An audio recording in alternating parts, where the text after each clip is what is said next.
Here's another look at just the formula. So we've got these two sheets. This has a master data set with the race and gender of all of the students in the class. And let's say this other sheet here, sheet 2, is a roster of a small group that's in getting some special service. And you want to bring the race and gender over. Now this is just a little bit of data, but you could have a lot. That's when this is handy.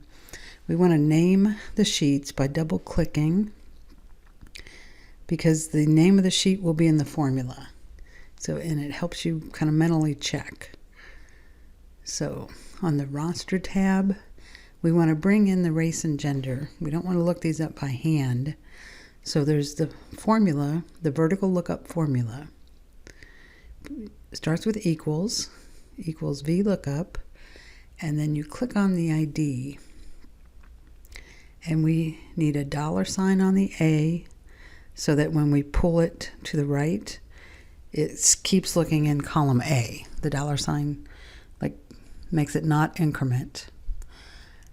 Then comma, and select the area where the master data is. And as we paste down and over, we don't want anything to increment. So we need $ on everything. On the A and the 1.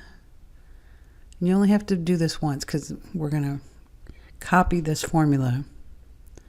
So even though it's tedious, you got to do it right once. And then comma,